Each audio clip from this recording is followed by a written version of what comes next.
사도신경이 나는 하나님을 믿습니다. 나는 하나님을 믿습니다. 이렇게 시작된다고 했습니다. 하나님을 믿는다는 것은 그저 어떤 철학과 사상을 안다, 이해한다, 이런 문제가 아니라고 하는 것을 이 표현이 의미해 주고 있는 것입니다. 그러니까 기독교의 믿음이라고 하는 것은 대상이 아주 구체적인 거예요. 나는 믿습니다. 목적어가 가운데 있단 말이에요. 믿음의 대상을 정확하게 표현해 주고 있는데 나는 하나님을 믿습니다. 하나님을 믿는 거라는 거예요. 어떤 사상이나 지식의 체계, 철학을 받아들이고 그것을 믿는다, 신념으로 갖는다 이런 뜻이 아니라 살아계신 하나님을 믿는다라고 말하는 것이지요. 그렇기 때문에 믿음의 구체적인 대상이신 실제이신 하나님을 안다라고 하는 것은 믿음에 있어서 신앙생활에 있어서 대단히 중대한 문제라고 하는 것입니다. 그래서 예수님께서 이 문제가 얼마나 중대한 문제냐, 하나님을 아는 것, 그리고 그분이 보내신 하나님의 아들을 아는 것이 영생이라고 말씀을 하시기도 하셨습니다. 영생이란 무엇이냐? 하나님을 아는 것, 그리고 그분이 보내신 메시아 예수 그리스도를 아는 것이 영생이라 이렇게 말씀하셨다라고 하는 것입니다. 하나님은 눈에 보이시지 않으시지요? 그죠? 하나님을 본 사람이 있다 그러면 그 사람 이상한 사람이에요. 하나님은 눈에는 안 보이시는 영이신 하나님이시죠. 그런데 우리가 보이지 않는 하나님을 어떻게 알 수 있을까? 우리가 하나님을 알고 믿을 수 있습니다. 있어요. 그런데 우리가 하나님을 알고 믿을 수 있는 것은 그분이 우리에게 자신을 나타내 보여주셨기 때문인 것입니다. 이것을 전문 용어로 계시라고 하는 표현을 써요. 하나님께서 자신을 계시하셨기 때문에 미련한 우리가, 그리고 육신적인 감각만을 가지고 있는 우리가 하나님을 알고 그분을 믿을 수 있게 되는 것입니다. 하나님께서 어떻게 자신을 계시하여 보여주셨는가, 자신을 우리에게 나타내 보여주셨는가. 로마서 1장 20절 말씀에 보면 사도 바울이 자연세계를 보면 거기에 하나님의 신성과 능력이 나타나 있다, 이런 표현을 한 적이 있습니다. 우리가 살고 있는 이 우주, 자연세계를 보면 그것을 만드신 하나님이 계시다는 것을 알 수 있다. 여러분 알 수 있습니까?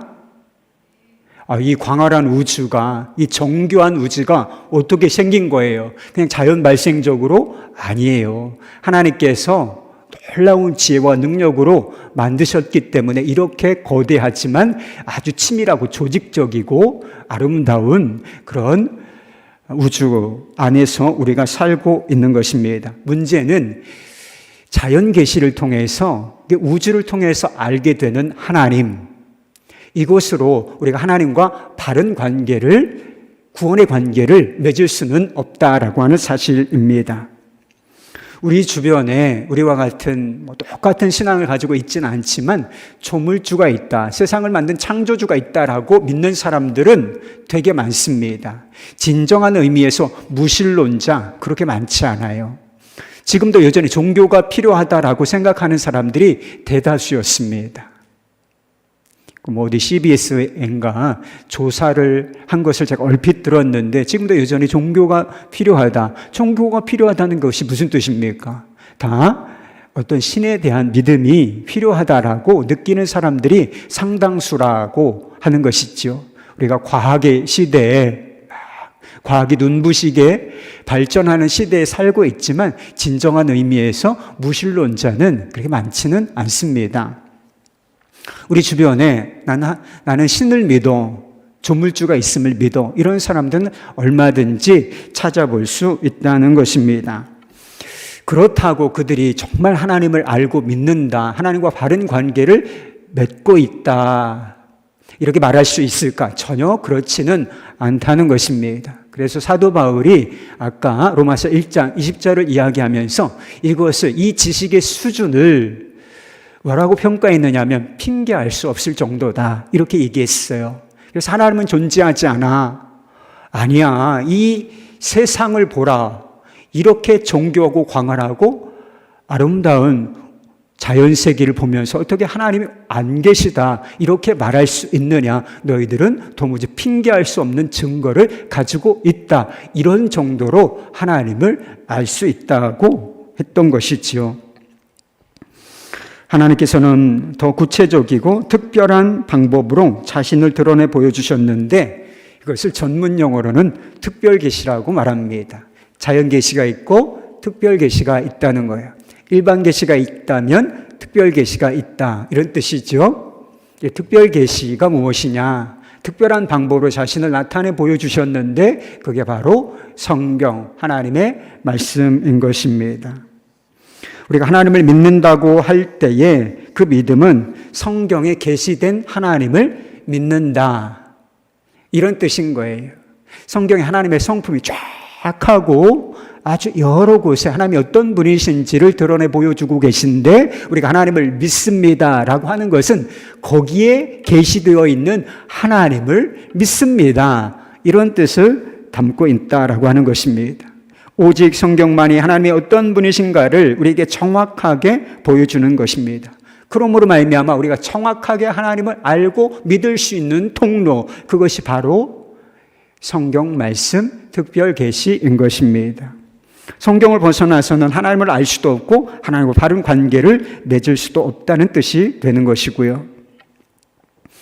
성경이 계시하시는 하나님이 아니라면 우리가 무엇을 믿든지 우리의 믿음이 얼마나 단단해 보이든지 그건 상관없이 우리는 무엇을 믿고 있는가? 다 허상, 우상을 믿고 있는 것에 불과한 것입니다.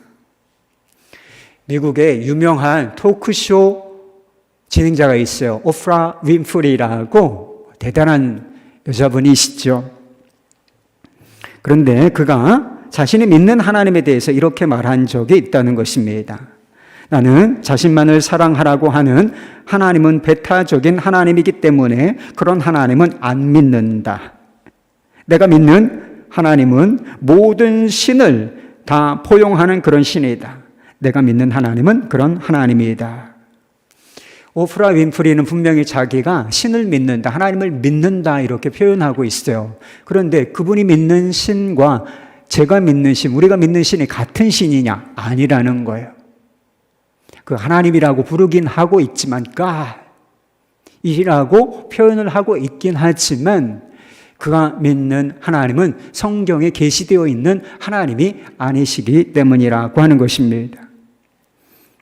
어떻게 존재하지 않는 신들을 하나님께서 포용하실 수가 있겠어요? 성경에는 다른 신들은 존재하지 않고 그것은 돌로 또는 나무로 금속으로 만들어진 것일 뿐이다. 그리고 더 깊은 곳, 우리 마음속에 사람들이 우상을 가지고 있는 것, 신을 만들어서 가지고 있는 것일 뿐이지 그건 하나님이 아니야, 우상일 뿐이야 라고 말씀하고 계시지 않습니까?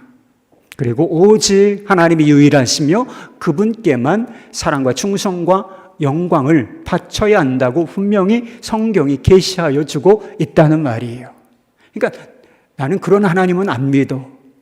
나에게만 집중하고 나만 섬기라, 나만 유일하다 이렇게 주장하는 그런 종교는 믿지 않아. 나는 모든 것을 다 수용하고 포용하는, 그럴듯하죠. 다른 종교에도 구원이 있다. 다른 신도 신이야. 다 믿어볼 만한 가치가 있는 거야. 인간적으로는 매력이 있을지는 모르겠지만 그가 믿는 것은 하나님이 아니라 우상일 뿐이라고 하는 것입니다. 그렇다면 성경에서 계시하시는 하나님은 어떤 분이실까요?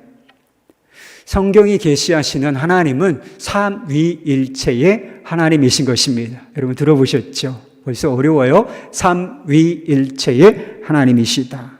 하나님은 어떻게 존재하신다는 거예요? 성부, 성자, 성령 세 인격체로 존재하시는데 세 분이 아니라 그럼에도 한 하나님이시다. 한 본질로서 존재하신다. Three person, one essence. Three person, one essence, 삼위일체로 존재하신다라고 하는 것입니다. 여러분, 이것이 이성으로는, 여러분의 지성으로는 백날 계산을 해봐야, 연구를 해봐야 절대로 이해되는 개념이 아니에요. 셋이 하나라고 하는 것이거든요. 셋인데 하나다. 이게 논리적으로, 수학적으로 이해가 됩니까? 1 플러스 1 플러스 1 플러스 1은, 아유, 너무 제가 많이 얘기했네요. 1 플러스 1 플러스 1 이퀄 몇이에요? 수학을 그렇게 못해요. 수학적으로는, 논리적으로는 3이어야 하는 것이죠. 그런데 성경에 계시된 하나님은 1이란 말이에요. 그래서 이것으로도 다 설명이 안 돼요. 그래서 이것은 이해되지 않기 때문에 난 못 믿어.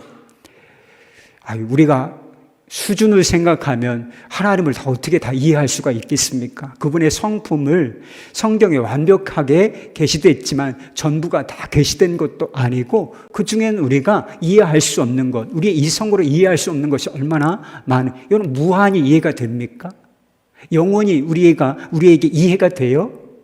개념이라고 하는 것은 있잖아요. 실제로는 이해가 안 되는 그런 개념들이라고 하는 것이죠. 그러니까 하나님을 믿는 거예요.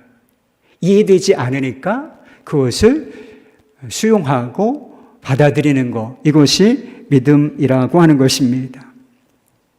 사도신경은 크게 보면 세 부분으로 나뉘어져 있습니다.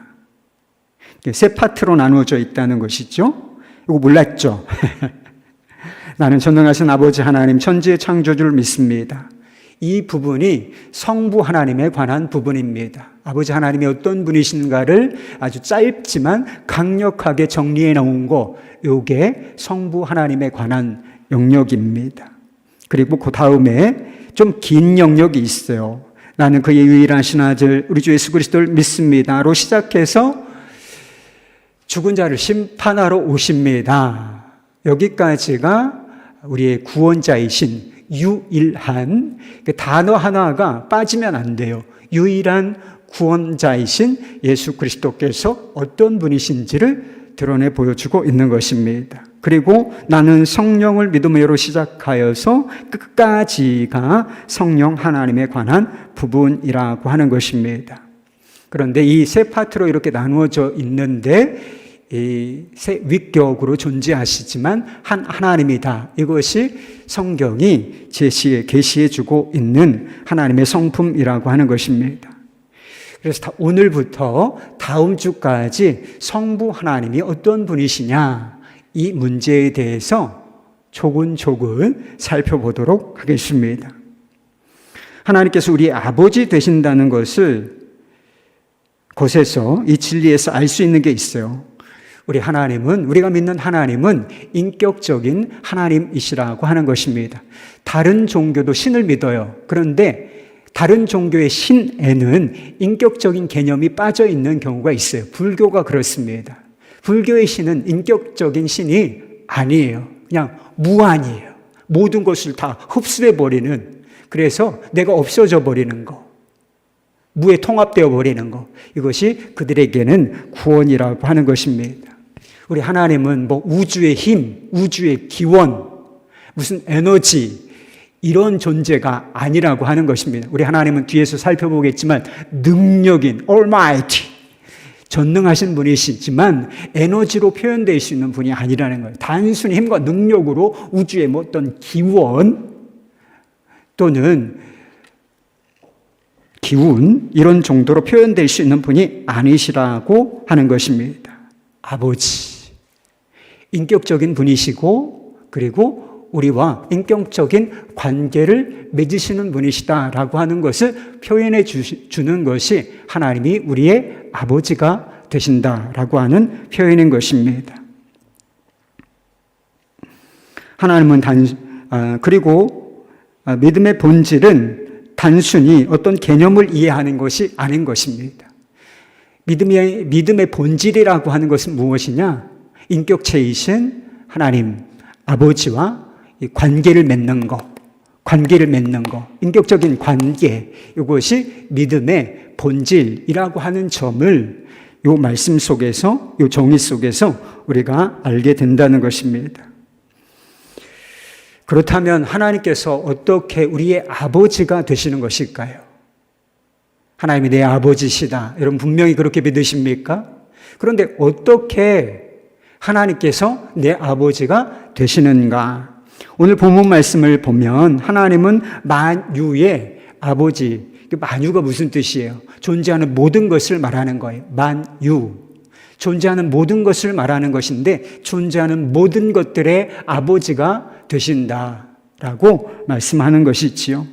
그러니까 하나님의 손에 의하여 지음을 받았다라고 하는 의미에서 하나님은 모든 사람들, 신불신을 떠나서 하나님은 모든 사람들, 그리고 뿐만 아니라 모든 피조물들의 아버지이시다라고 정의를 하고 있는 것입니다. 그러니까 세상 사람들도 사실은 그들의 아버지가 누구예요? 일반적인 의미에서 그들의 아버지는 하나님이시다라고 하는 것이지요. 그런데 이 사도신경에서 표현하고 있는 나는 하나님 아버지 하나님을 믿습니다라고 하는 것은 그 이상을 의미하는 것입니다. 그것은 우리가 예수 그리스도를 통하여 하나님을 아버지라고 부른다는 뜻이 되는 것입니다. 그래서 하나님께서 창조주이시다. 그래서 모든 피조물들의 아버지이시다. 이런 정도의 의미가 아니라 우리가 예수 그리스도를 통하여 그분의 십자가와 성령의 능력, 거듭나게 하시는 그 은혜를 통하여 우리가 하나님을 아버지라고 부르게 되었다. 그런 의미라고 하는 것입니다. 예수님께서는 하나님을 아버지라고 부르셨어요. 그리고 나와 아버지는 하나이니라. 이렇게 아버지와의 관계를 직접적으로 묘사하신 적도 있습니다. 그리고 우리에게, 제자들에게 기도를 가르쳐 주실 때 하나님을 어떻게 부르라고 알려주셨어요. 하늘에 계신 우리 아버지요. 그 당시 유대인들은 절대로 이렇게 기도를 하지 않았습니다. 하나님이 아버지이시다 이런 개념이 없어요. 구약 성경에 찾아보십시오. 거의 나오지 않는 개념이에요. 일반적인 개념이 아니었을 때 예수님께서는 이 땅에 오셔서 미리 다 자기가 완성해낼 구원을 내다보시면서 제자들에게 너희가 하나님을 아버지라고 부르면서 기도하라. 이렇게 먼저 가르쳐 주셨던 것입니다. 제임스 패커 교수님께서 이런 이야기를 하신 적이 있습니다. 우리의 신앙이 무엇이냐? 우리가 하나님을 안다라고 하는 것의 핵심이 무엇이냐? 이런 이야기 한 적이 있습니다. 어떤 이가 기독교를 제대로 이해하고 있는지를 판단하기 원한다면 그가 하나님의 자녀이며 하나님은 그의 아버지가 되신다는 생각을 얼마나 중요하게 여기는지를 한번 살펴보라. 만일 그의 예배와 기도 그리고 그의 인생관 전체를 주관하고 인도하는 것이 바로 이 생각이 아니라면 그는 기독교를 전혀 이해하고 있지 못한 것이다. 하나님이 내 아버지시다. 이게 우리의 삶 전체를 지배해야 된다는 거예요. 그리고 우리의 예배, 기도, 모든 것, 인생관 이것을 지배하는 사람, 그 사람이 비로소 복음을 이해한 사람이라는 거예요. 이것이 중요하지 않아. 이것을 잘 이해를 하지 못해. 그 사람은 복음을 이해한 사람이 아니라 엄밀한 의미에서 기독교인이 아니랄 수 있다. 그런 의미를 담고 있는 것이기도 하지요.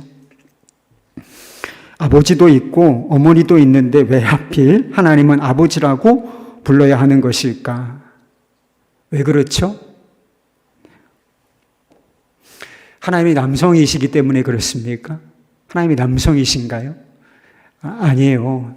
하나님 아버지. 성이 없습니다.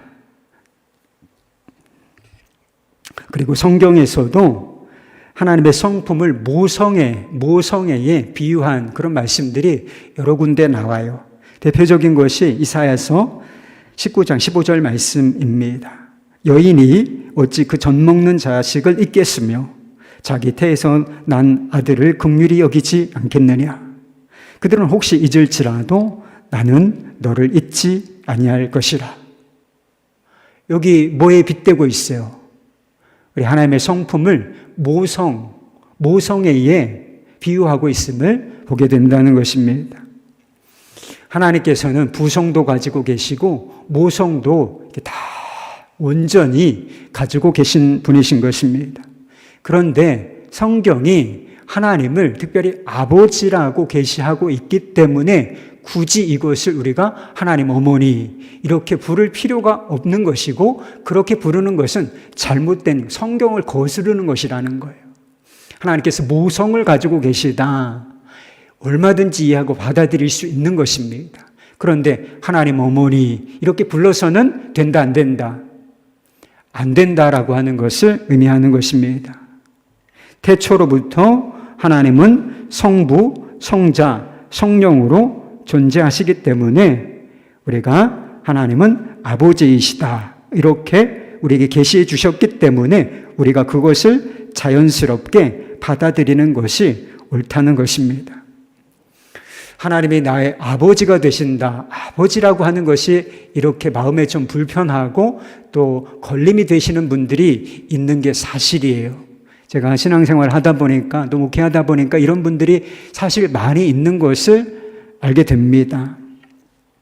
어렸을 때 아버지로부터, 특별히 아버지로부터 따뜻한 어떤 경험이 없는 거예요.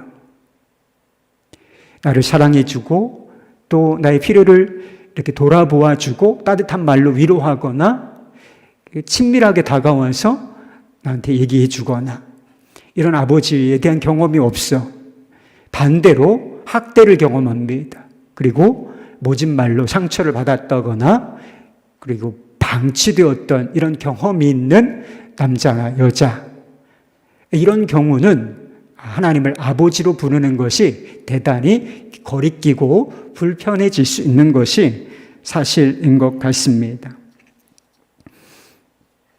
그러나 인간 아버지에 대한 부정적인 인식이 있어요.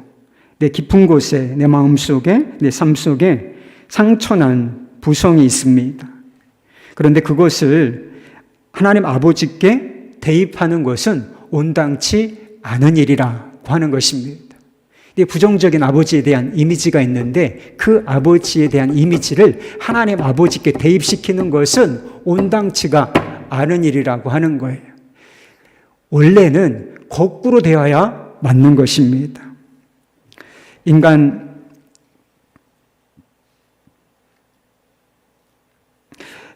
아버지는 다 불완전하고 결함이 있죠. 아버지의 진정한 모델은 내 아버지 또는 옆집 아버지, 그 아버지가 아니라 하나님 아버지가 아버지 부성의 진정한 모델이 되신다라고 하는 것입니다. 인간 아버지를 통해서 하나님의 아버지 되심을 이해해야 하는 것이 아니라 거꾸로 하나님의 아버지 되심을 통하여 부성이 무엇인지, 진짜 아버지 된다는 것이 무엇인지를 우리가 모델로 삼아야 한다라고 하는 뜻입니다. 성경에 나타난 하나님 아버지의 성품을 통해 본래 아버지가 어떤 존재인지를 이해하고 배워가야 한다는 거예요. 그래서 가정이 행복해지기를 원하는가? 하나님이 우리 아버지가 되신다. 그리고 하나님 아버지는 어떤 분이신가? 그것을 부모가 바르게 이해하고 우리 자녀들과 관계 맺을 때 그런 방식으로 성품을 나타내 보이고 관계를 맺어갈 때 그게 원한이라는 거예요. 그게 원한이고 그것이 우리의 삶이 복되고 행복해지는 길인데 이것을 바꾸면 안 된다라고 하는 것입니다. 부모가 자녀들에게 어떤 존재이며 자녀들을 어떻게 대해야 하는가, 특별히 아버지들, 그에 대한 대답은 하나님 아버지를 보라는 것입니다. 하나님 아버지께서 우리를 어떻게 여기시고 대하시는지 이것을 보라. 그것을 모델로 삼으라고 하는 것입니다. 그렇다면 하나님께서 우리 아버지가 되신다는 것은 어떤 의미가 있는 것이겠습니까?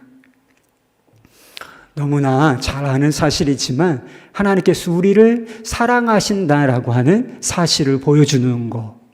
너무나 명백하게 보여주는 것, 이것이 바로 하나님이 아버지 되신다라고 하는 뜻이 되는 것입니다. 성경에는 하나님께서 연약하고 죄인된 우리를 사랑한다라고 하시는 말씀이 나옵니다. 우리 보혈기도 할 때도 붙잡고 기도한 말씀이 뭐예요? 너 버러지 같은 야곱아, 그래도 내가 너를 구속할 거다. 내가 너를 도울 거니까 너 두려워하지 말라. 여러분, 우리의 존재됨이 뭔지 아십니까? 대단한 존재처럼 생각되시나요? 아니에요. 버러지 같은 존재입니다. 쓰레기 같은 우리, 이게 우리의 존재됨, 은혜 없는 존재의 실체입니다. 그런데 이 연약하고 죄되고 버러지 같은 이 존재들을 하나님께서 사랑하신다, 이런 말씀이 많이 나와요. 그런데 하나님께서 나의 아버지가 되신다, 이것보다 더 분명하게 그 사실을 보여주는 것은 없다는 것입니다. 사랑한다는 표현이나 증표가 있기 전에라도 먼저 하나님을 우리가 아버지라고 부른다는 이 사실 속에 이미 충만한 사랑이 배어 있다는 거예요. 하나님 아버지, 이렇게 부르면서 우리가 깊이 인식해야 될 것이 무엇이냐? 그분의 사랑이라는 것입니다. 하나님이 나를 사랑하시는구나. 하나님이 사랑하신다고 말씀하시기 전에, 그리고 십자가에서 아주 분명하게, 아주 장엄하게 선포해 주셨지요. 뿐만 아니라 하나님이 내 아버지가 되시지, 십자가를 통해서 내 아버지가 되시지. 그러면 뭐 볼 것도 없는 거예요. 하나님 나 사랑하세요? 제발 의심하면 안 돼. 왜? 아버지라는 이름을 주셨으니까. 하나님을 아버지라고 부르도록 허락해 주셨다라고 하는 것은 엄청난 사랑이 이미 그 속에 배어 있고 흘러 넘친다 라고 하는 것입니다. 그리고 하나님께서 우리에게 아버지가 되신다는 사실이 포함하고 있는 한 가지 사실이 더 있습니다. 그것은 친밀함이에요. 친밀함. 로마서 8장 16절 말씀에 보면 성령을 받는 사람들이 하나님을 그 마음속에서부터 어떻게 부르짖느냐? 아빠, 아버지라 부르짖느니라. 이런 말씀이 있어요. 그냥 배워서 부르는 것이 아니라 성령을 받으면, 성령을 받고 거듭난 사람을 그 마음 중심으로부터 하나님을 아버지, 아빠, 아버지라고 부르짖게 된다라고 하는 것입니다. 그리고 아빠라고 하는 표현이 있어요. 우리가 어린아이들이, 제 딸들은 지금도 저를 아버지라고 부르지 않고 아빠라고 불러요. 아버지, 아버님, 진지 드셨사옵나이까? 야이씨. 아빠라고 하는 것이 대단히 친근하게 자기 아버지를 어린 딸들이 부르는 그런 호칭이잖아요. 그런데 그 호칭을 허락하셨다는 거예요. 우리가 정말 성령을 받으면 하나님을 그토록 친밀하게 느끼게 된다는 뜻을 담고 있는 것입니다. 우리가 세상을 창조하신 하나님, 그 광대하신 하나님과 얼마나 친밀한 관계에 놓여 있는지를 보여주는 것, 이것이 아빠 또 아버지라고 하는 호칭이 되는 것입니다. 하나님은 더 이상 두려움의 대상이 아니에요. 우리가 아빠라고 부를 수 없었다면 하나님은 무서운 분이에요. 그 앞에 서면 그냥 타 죽는 거예요. 영혼이 소멸하는 것처럼 확 하고 불이 나와서 죄인이니까 견딜 수가 없어요. 두려워서 견딜 수가 없는 그런 두려움을 가질 수밖에는 없는 그런 존재들입니다. 그런데 하나님을 아빠, 아버지라 부르게 되었다. 더 이상은 그런 두려움이 존재하지 않게 되었다는 뜻입니다. 하나님을 더 이상 낯선 분이거나 저 멀리 어디 3층 천층 계신 분으로 이해하지 않게 되었다라고 하는 것입니다. 하나님을 우리가 아빠로 믿고 부르며 그분께 나아갈 때 이 친밀함이라고 하는 것이 누려지는 거예요. 좀 서먹하게 느껴지는 분도 계실지도 몰라. 그렇지만 하나님은 아빠, 아버지, 그렇게 불러보세요. 그렇게 믿어보세요. 그러면 그 친밀함이 어느 순간에 실제가 됩니다. 그래서 누려진다고 하는 것이죠. 믿음으로 하나님 아버지와의 관계가 그렇게 실제로 되었는데 우리가 그렇게 믿음으로 나아갈 때 그 친밀함이 누려지고 하나님 아버지로부터 오는 사랑과 그 위로, 따뜻함, 이렇게 불을 쬐고 있는 것처럼 마음이 따뜻한 상태가 되어지게 되는 것입니다. 그리고 그 관계가 더 깊어지게 되는 것입니다. 하나님과의 관계에도 수준 차이가 많이 나요. 어떤 사람은 이만큼, 어떤 사람은 이만큼 더 멀리, 그럼 어떤 사람은 정말 이렇게 가까이 계신 것처럼 느끼고 아는 사람들이 있어요. 이걸 붙잡는 거예요. 하나님이 내 아빠, 아버지이시다. 이렇게 부르면서 그분께 정말 마음 중심으로 나아갈 때 이것이 누려지고 그리고 그 관계가 더 깊어지는 것, 이것이 믿음의 비결이라는 거야. 그리고 결국은 이 길로 가야 하는 것이다. 왜? 이제 완성된 하나님의 나라에서는 완전한 친밀함을 우리가 누리게 될 것이기 때문입니다. 하나님이 우리의 아버지라고 하는 사실은 우리가 그분과의 관계를 잃어버릴까 두려워하지 않아도 된다는 사실을 깨닫게 해주는 것입니다. 뭐 좀 잘못한 게 있을 수가 있죠. 우리가 여전히 죄된 성향을 가지고 있기 때문에 미끄러질 때가 있어요. 의도하지 않아도, 사실 의도하지 뭐. 그런데 의도하지 않아도 죄에 넘어지고 시험에 넘어질 수도 있죠. 그런데 중대한 실수를 했어. 죄를 지었어. 그렇다고 해도 우리가 하나님과의 아버지와의 관계가 무너지지는 않는다는 거예요. 잃어버리지는 않는다는 사실을 이야기해 주고 있는 것입니다. 인간 아버지와 자녀 사이의 관계도 끊어지질 않습니다. 천륜이라고 하죠. 일반적으로 천륜은 끊어져요, 안 끊어져요? 끊어지는 게 아닙니다, 여러분. 자식이 속썩이면 호적 팔아. 지금 가족관계 등록부에요, 호적 없어진 지 오래됐습니다. 그래서 옛날에 그런 이야기가 왕왕 있었죠.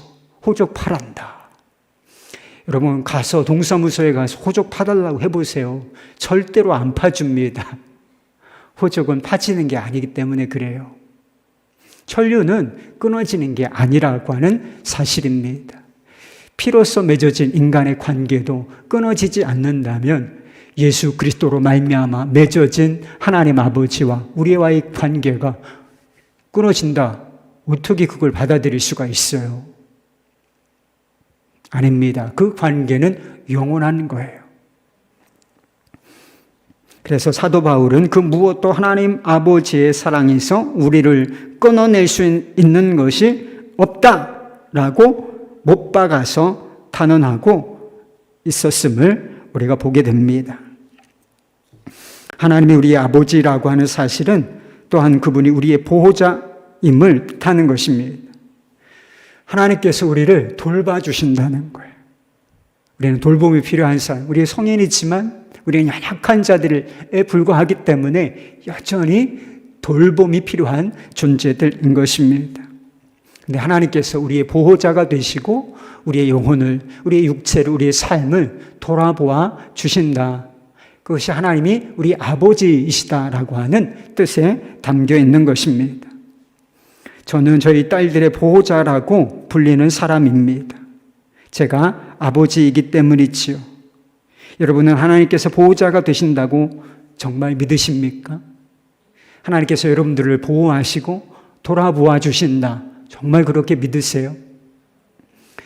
예수님께서는 그걸 정말 믿어야 너희들이 염려라고 하는 쓸데없는 낭비에서부터 자유를 얻을 것이다. 염려하며 사는 것이 얼마나 고통입니까? 그런데 정말 하나님께서 내 아버지가 되시고 하나님이 나를 귀히 여기시고 사랑하신다. 이게 내 마음속에서 실제가 되면 염려가 사라진다는 거예요. 먹고 사는 거 너무 염려하지 마. 무엇을 입을까? 무엇을 마실까? 무엇을 먹을까? 어떻게 살까? 너무 염려하지 마. 하나님께서 정말 세상에 존재하는 미물들도 다 돌보신다. 하물며 너희 일까 보냐. 너희는 오직 그의 나라와 의를 구하라. 이렇게 말씀하시지 않았습니까? 하나님께서 우리의 아버지가 되신다는 것은 하나님께서 우리의 기도를 들어주신다라고 하는 뜻을 의미하는 것입니다. 예수님께서 기도를 가르쳐 주셨는데 그 기도가 이렇게 시작되죠. 하늘에 계신 우리 아버지여, 이름이 거룩히 여김을 받으시오며. 여러분, 우리가 버러지 같은 존재인데 기도할 자격은 어디서 났습니까? 우리가 기도하면 하나님께서 들으실 것이라고 어떻게 믿을 수가 있어요? 하나님이 내 아버지시기 때문에 그렇게 믿을 수 있는 거예요. 기도할 수 있고 기도의 자격을 얻었어요. 왜? 아버지이시니까. 그리고 하나님께서는 내 기도에 관심을 가지고 계실 것이고, 그리고 분명히 그 기도에 응답하실 것이다. 이렇게 믿을 수 있는 이유가 그분이 우리의 아버지가 되시기 때문이라고 하는 것입니다. 기도는 우리 아버지가 되시는 하나님과의 사랑의 교제입니다. 그분이 우리가 아버지가 되신다는 사실을 고백하고 누리는 수단이 바로 기도인 거예요. 그래서 기도를 안 하면 아버지로 믿는 것인가 의심해 봐야 돼요. 하나님을 아버지라고 정말 마음속 깊은 곳에서 믿고 믿는 사람들은 기도를 하게 돼 있어요. 기도가 어려운 면이 있다라고 제가 말씀을 드렸죠. 기도가 어려운 면이, 우리는 육성을 가지고 있는 존재고 육성은 항상 기도를 거부하기 때문에 어려운 면이 있는 것이, 그걸 항상 꺾고 넘어가야 하기 때문에 어려운 면이 있는 것이 사실입니다. 그러나 기도가 결코 억지스러운 것은 아니라는 사실이에요. 아버지와의 대화가 자연스러운 것처럼. 뭐 억지스러운가요? 아버지와의 대화가, 사랑의 교제가 억지스러운 것입니까? 아니죠. 대단히 정상적인 관계라면 대단히 자연스러운 것입니다. 그런 것처럼 하나님 아버지에게 기도하는 것, 그분에게 우리의 마음을 알려드리고 우리의 형편을 알려드리고 도움을 구하는 것은 대단히 자연스러운 일인 것입니다. 쉬지 말고 기도하라. 겁낼 일이 아니에요. 절대로 겁낼 일이 아니고 항상 기도하라. 이게 무거운 의무가 절대로 아니다. 나와 대화하자. 이게 사랑의 초대이기 때문인 것입니다. 하나님이 우리의 아버지가 되신다는 사실은 우리에게 훈련과 또한 징계가 있음을 의미하는 것입니다. 우리 부모가 자녀들을 망치는 방법이 있다는 것을 아십니까? 제가 알려드릴게요. 자녀들이 원하는 것은 무엇이든지 부족함이 없이 다 해주세요. 그리고 그들이 잘못하는 것이 있거들랑 다 잘했다고 칭찬을 해주십시오. 괜찮아. 다 잘했어. 네가 최고야. 이렇게 해주면 어떻게 될까? 그 아이가 잘 되는 게 아니라 망한다는 것입니다. 여러분, 우리도 그렇게 하지 않죠? 좋은 아버지, 좋은 어머니는 자녀들에게 절대로 그렇게 하지 않습니다. 저희 둘째 아이한테 스마트폰은 아니고 이렇게 스마트 폴더라고 전화기를 며칠 지난주에 해줬어요. 견디다 못하다 약속을 했기 때문에 해준 거예요. 그 아이가 바라고 원한다는 걸 제가 몰랐을 리가 없죠. 몇 년 전부터 저런 거니까. 뭐 다른 아이들, 친구들 다 있다고 이러면서 온갖 방법으로 협박도 하고 조르기도 하고 했지만 끝까지 견뎠는데 우리 첫째 아이에게 사준 시점이 있기 때문에, 약속을 했기 때문에 사준 거예요. 조절을 하게 돼 있어요.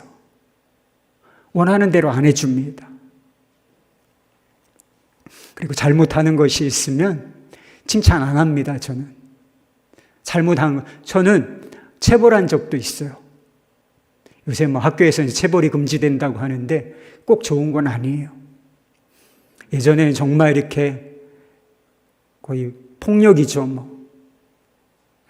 폭력화되어서 문제지 정말 아끼는 마음이 있으면 체벌은 가한 것입니다. 성경도 그걸 허용하고 있고 그렇게 하라고, 사랑하고 아낀다면 그렇게 하라고 성경에서 아버지들에게, 부모에게 가르치고 있어요. 여러분, 자식이 귀합니까? 잘못하는 거 내버려 두면 안 돼. 분별은 있어야죠. 어떤 때는 정말 수용하고 받아주고 깨끗이 용서해 줄 때도 필요하지만 지적하고, 그리고 어떤 때는 징계하고 체벌해야 할 때가 있는 것입니다. 그 역할을 제대로 하지 않으면 부모로서 역할을 제대로 하지 않는 것이다.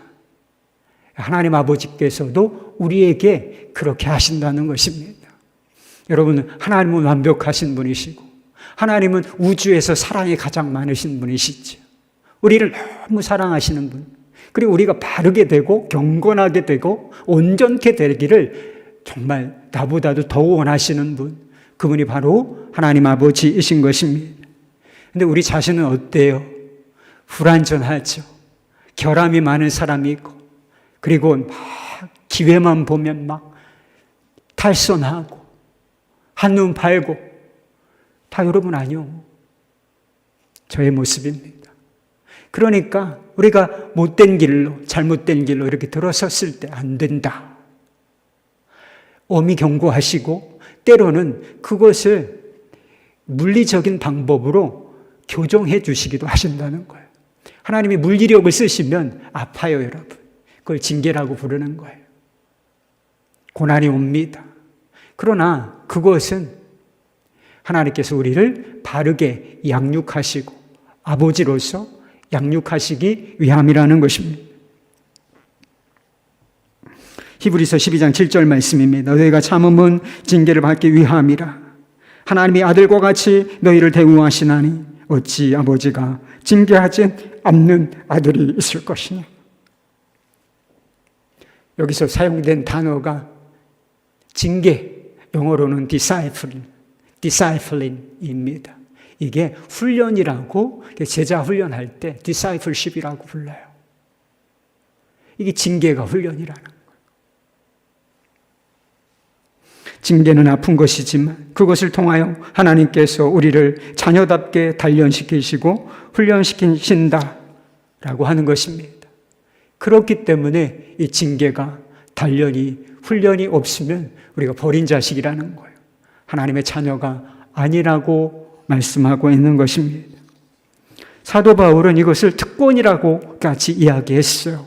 우리가 징계받는다, 그리스도와 함께 고난받는다, 이거 특권이야. 로마서 8장 17절 말씀, 자녀이면 또한 상속자 곧 하나님의 상속자요 그리스도와 함께한 상속자니 우리가 그와 함께 영광을 받기 위하여 고난도 함께 받아야 할 것이니라. 하나님의 뜻은 여러분이 고난을 당하지 않도록 피할 수 있도록 해주시는 게 아니에요. 하나님의 계획은 그 고난을 통해서 성숙하게 해주시는 것입니다. 하나님을 아버지라고 부를 수 있게 해주신 분, 그리스도이시죠. 그분을 닮아가도록 해주신다. 그러기 위하여 징계와 훈련, 고난, 이것을 허락해 주신다라고 하는 것입니다. 뿐만 아니라 하나님의 자녀들에게는 죄를 이기는, 사단의 권세를 이기는 권세가 주어지기도 합니다. 그리고 영원한 나라를 상속하는 상속자의 권세가 주어져 있습니다. 영원히 흔들리지 않는 나라, 그 나라를 값없이 오직 믿음으로 그리스도 안에서 선물로 받게 되었다는 것입니다. 그러니까 우리가 이 땅에 뿌리를 완전히 팍 내리고 세상에 영원히 살 것처럼 살아서는 안 된다. 여행자처럼 가볍게 주의 나라를 바라보며 그 사명 붙잡고 살아야 하는 것이다. 이렇게 말씀해 주신 것이지요.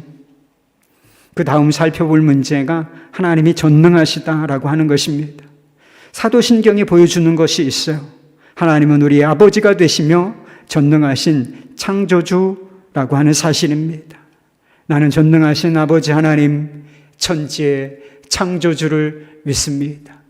이것이 성부 하나님에 대한 고백이라고 하는 것입니다. 하나님께서 우리의 아버지가 되신다는 것은 친밀함을 뜻하는 것이라고 말씀을 드렸습니다. 그런데 하나님께서 전능하시다라고 하는 것은 이것과는 좀 차원이 다르다라고 하는 것을 보여줘요. 우리가 굉장히 가까이 계시고 친밀하신 분이시지만 하나님이 전능하시다라고 하는 것은 그분이 우리와는 완전히 차원이 다른 그런 분이시다라고 하는 것을 보여주는 것입니다. 인간에게도 능력이라고 할 수 있는 것이 있겠죠. 여러분에게도 능력이 있을 겁니다. 그러나 우리가 가지고 있는 능력이라는 것은 지극히 제한적인 것입니다. 어떤 때는 내게 능력이 있나? 라고 지금 과학이 눈부시게 발전하고 있죠. 막 로켓을 쏘고 화성으로 탐사선을 보내고 있습니다. 뭐 이런 시대가 더 열릴 거예요. 그래서 인간이 뭐 대단하다, 지혜와 지식, 능력이 대단하다라고 말할 수도 있지만 어떤 면에서는 그렇죠. 그런데 어떤 문제에 딱 부딪혀 보세요. 아무 능력이 없다는 것을 또한 깨닫게 되는 것입니다. 우리의 능력이라는 것은 지극히 한계가 분명하다는 것입니다. 그런데 하나님 아버지의 능력은 어떠시다는 것인가? 전능하시다. 능력에 한계가 없으시다는 것입니다. 하나님의 위대하신 성품 속에 전능하심만 있는 것은 아니에요. 성경 여러 군데 보면 다른 성품들, 우리가 이해하기 다 어려운 그런 성품들이 나타나 있습니다. 우리 하나님은 무한하신 분이시다. 그리고 우리 하나님은 영원하신 분이시다. 그리고 우리 하나님은 전지하신 분이시다. 모든 것을 다 알아. 여러분 지금 무슨 생각하는지 우리 하나님은 다 알고 계셔. 저는 모르지만. 그리고 하나님은 모든 곳에 편만하게 존재하신다. 그런데 이 성품을 다 쓸 수가 없으니까 아주 간략하게 요약을 할 필요가 있었기 때문에 이것을 하나님의 전능하심, 전능하신 하나님이라는 요 대표적인 말로 다 녹여내고 있다. 그렇게 이해하시면 되겠습니다. 전능이라고 하는 것이 무엇일까요? 하나님은 무엇이든지 다 할 수 있다는 뜻입니다. 여러분, 네모난 원 만들 수 있어요? 네모난 원이 있어요? 그러니까 이런 거 가지고 이렇게 장난을 치는 사람들이 있어. 하나님은 자신이 들 수 없을 정도로 가장 큰 바위는 만들 수 없어. 뭐 이렇게 조크로 만드는 경우가 있긴 한데 하나님은 네모난 원을 만드실 수 없다. 그거는 말장난에 불과한 것입니다. 이건 이치적으로 맞는 것이 아니기 때문에 하나님은 그런 일을 하실 수가 없습니다. 그리고 하나님은 자신의 성품에 위배되는 일, 이것은 하실 수가 없어요. 그러니까 하나님은 빛이시고 완전히 거룩하시기 때문에 뭘 하실 수 없을까요? 죄를 안 지으실 뿐만 아니라 죄를 짓지 못하시는 분이신 것입니다. 이런 것을 빼놓고는 모든 것을 다 하실 수 있다는 것입니다. 여러분은 전능하신 하나님을 믿으십니까? 전능하신 하나님을 믿으십니까? 어떤 사람들은 많은 그리스도인들이 이것을 그냥 하나님의 전능하신 분이시다, 뭐 모르는 바 아니죠. 근데 이것을 개념적으로 이해하고 있는 분들이 많은 것 같습니다. 실제로는 하나님을 어떻게 알고 대하고 있는가? 하나님을 그저 마음씨 좋은 할아버지, 수염을 길게 뽑고 이렇게, 그리고 여러분 뭐 산신령 이런 느낌 알죠? 산신령 같은 분으로, 우리가 조금 뭐 다르긴 하지만 그저 산신령 같은 분으로 믿는 사람들이 많은 것 같습니다. 존 필립스라고 하는 사람이 당신의 하나님은 너무 작다라고 하는 책을 썼어요. 근데 거기에 보면 이런 표현이 있습니다. 인생의 크기, 여러분의 인생의 크기는 자신이 믿는 하나님의 크기에 따라서 결정된다. 이런 말을 써놨어요. 성경이 계시하시고 또 하나님께서 만드신 세상이 보여주는 것은 하나님은 크고 위대하신 분이시라는 것입니다. 하나님은 전능하시다. 이걸 보여준다라고 하는 것입니다. 그런데 우리의 마음 속에서는 하나님이 대단히 축소된다는 거예요. 그냥 마음씨 좋은 할아버지 또는 산신령 같은 존재로 대단히 크기가 작아져 버린다라고 하는 것입니다. 그러니까 우리의 믿음의 능력이 안 나타나는 거예요. 그래서 우리가 해야 할 일은 하나님의 크기를 키우는 것이 아니죠. 우린 그렇게 할 수가 없고 이미 하나님은 충분히 크고 위대하시고 능력이 많으신데 우리가 그분을 바라보는 우리의 믿음의 크기가 달라져야 하는 거예요. 하나님을 크게 바라보라. 하나님을 전능하신 하나님으로 진짜 믿으라. 이것이 우리에게 요구되는 바인 것입니다. 그럴 때 비로소 우리의 인생의 크기도 마음의 크기도 넓어지고 우리의 인생의 크기도 이렇게 확장되어져 가게 되는 것입니다. 하나님의 전능하심을 믿게 되면 기도의 크기가 달라지게 되어 있습니다. 하나님께서 우리의 아버지가 되시지만 전능하시지 않다. 이러면 어떨까요? 기도는 할 수 있지만 기도를 할 수 있는 게 있고 기도를 할 수 없는 것, 그분께 부탁할 수 있는 것이 있고 요청할 수 없는 이런 제한이 생기게 되어 있는 것입니다. 그러나 우리가 믿는 하나님은 성경에 계시되어 있고 이 자연 속에 계시되어 있는 하나님의 성품은 무한하시고 전능하신 분이시기 때문에 우리의 기도 역시 제한이 사라진다는 것입니다. 예수님께서 너희가 내 이름으로 무엇이든지 구하라. 무엇이든지 제한이 있어요, 없어요? 기도에 제한이 없단 말이에요. 기도가 바르기만 하면, 기도의 동기가 올바르기만 하면 제한은 결코 두지 않아도 된다라고 하는 것입니다. 그런데 실제로 기도를 생활을 하다 보면 기도해도 안 되는 게 있어요. 그죠? 기도를 하지만 안 나는 병이 있어요.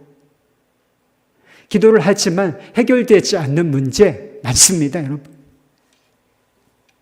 우리의 경험뿐만 아니라 사실 성경도 그것을 부정하지가 않습니다. 그러나 그것은 하나님의 계획이 다른 곳에 있기 때문이지 하나님의 능력이 모자르기 때문에 그런 것은 아니라고 하는 것입니다. 하나님께서 우리에게 가장 좋은 곳으로 주시기 위하여 응답에 제한을 두실 수는 있어요. 우리가 원하는 그것이 아니라 다른 것으로 응답을 주실 수는 있습니다. 방향을 돌리거나 하나님께서 응답에 제한을 두실 수 있는 것은 옳습니다.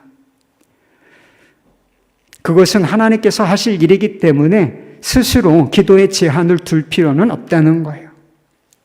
불신과 그리고 마음 중심에 있는 그 욕심만 제거한다면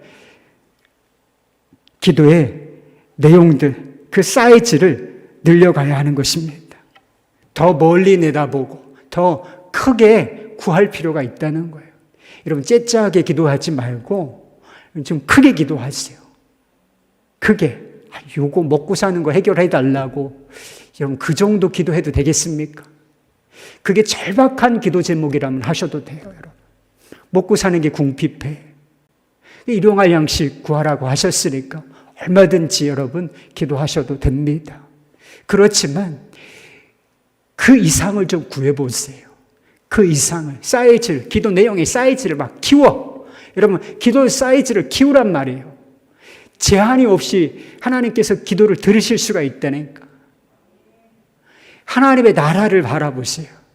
여러분 우리는 너무 먼지 같은 존재라니까. 우주에 비하면 우리는 보이지도 않는 존재예요. 그런데 하나님의 나라는 우주를 넘어요. 그 범위가. 그 나라를 위해서 한번 바라보고 그 정도 크기를 위해서 한번 기도해 보시기 바랍니다. 지금은 뭐가 안 되는 것 같고 임하지 않는 것 같고 그래도 기도의 사이즈를 확 키워가지고 내 입을 넓게 열라! 말씀하신 것처럼 기도의 사이즈를 키워보세요. 크게 키워보세요. 그러면 부수적인 효과가 있는데 여러분의 마음의 사이즈가 커져요. 그리고 여러분의 인생의 사이즈가 커지게 돼 있어요. 하나님의 나라를 품은 그리스도인이 된단 말이에요. 세계적인 그리스도인으로 살 수가 있어요. 그냥 먹고 사는 문제에 매이는 그리스도인이 아니라 원대한 비전을 갖고 그 나라에 초점을 맞춘 그리스도인으로 얼마든지 살 수가 있다. 하나님의 아버지이심을 믿고 또한 그분이 전능하심을 믿는다는 것의 의미가 그러는 것입니다. 하나님의 전능하심은 그리스도인들의 궁극적인 소망인 것입니다. 여러분, 구원에 대한 확신이 있으십니까? 마침내 승리가 주어질 것이라고 믿으시나요? 우리의 확신이 아무리 단단하다고 할지라도 그 확신의 대상이 되는 분이 능력이 없으면 그 확신은 풍선껌과 같은 거예요. 아무 소용이 없어. 여러분이 저를 아무리 단단히 믿습니다. 우리 목사님이 아무 소용이 없다니까. 여러분, 저는 연약한 자에 불과하기 때문이라는 것이죠. 아버지도 능력이 없으면 사랑하는 자녀를 잃을 수밖에 없어요. 그러나 우리 하나님 아버지는 어떤 경우, 어떤 상황 속에서도 우리를 잃지 않으실 것입니다. 우리 하나님 아버지는 전능하신 분이시기 때문인 것입니다. 우리의 삶에 실제하는 죄의 권세, 그리고 악과 고난, 그리고 마지막 원수가 있죠. 모든 사람이 무너지고 실패하고 좌절하는, 절망하게 하는 이 마지막 원수, 그 죽음까지. 여기서 하나님께서 우리를 구원하실 수 있다. 여러분, 그렇게 믿으십니까? 여러분, 그렇습니다. 우리가 그렇게 믿을 수 있는 것은 하나님께서 이미 예수 그리스도의 십자가와 부활 안에서 이 사실을 보여주셨기 때문인 것입니다. 악의 세력을 꺾으시고, 그리고 죄와 고통을 결국은 완전히 물리치시고, 실제하는 완전한 절망, 이 죽음까지도 파하셨다. 이거를 보여주는 거, 이게 십자가, 이게 부활인 것입니다.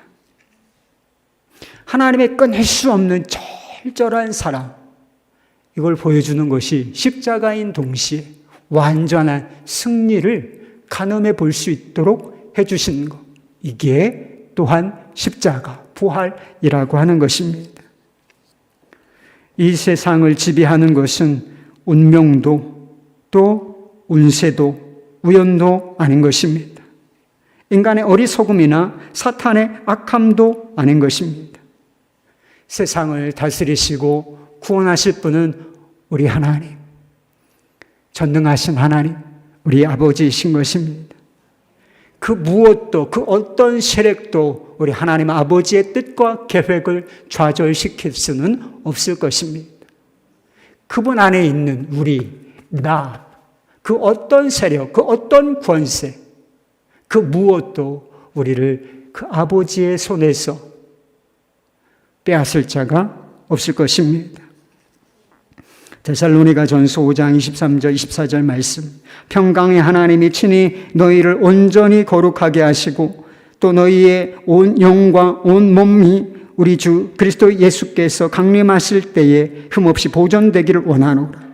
너희를 부르시는 이는 미쁘시니 또 그가 또한 이루시리라. 마침내 우리는 흠없는 상태, 모든 면에서 흠없는 상태로 하나님 앞에서 서게 될 것입니다. 그리스도 안에서 우리를 부르신 하나님께서 전능하시고, 그리고 전능하실 뿐만 아니라 미쁘시기, 신실하시기 때문인 것입니다. 주님께서 완전히 자신의 뜻대로 모든 것을 완벽한 구원을 성취해 내실 것이라고 하는 것입니다. 여러분, 인생이 혹시 실패처럼 지금까지 인생은 실패다 이렇게 느껴지십니까? 하나님이 우리 아버지시라면 진실은 이기고 있는 것입니다.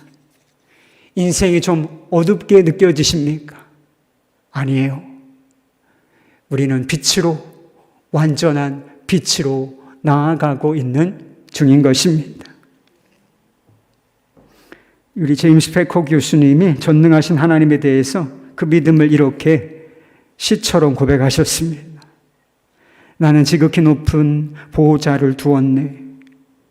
눈에 보이지는 않지만 영원히 곁에 계시고 변함없이 구원에 충실하시며 다스리시고 지배하시는 전능하신 보호자를, 주님 나의 방패요 태양이시라면 나에게는 밤도 어둡지 않으니 인생이 빠르게 지나면 그만큼 나는 주님께 더 가까이 갈 것이네.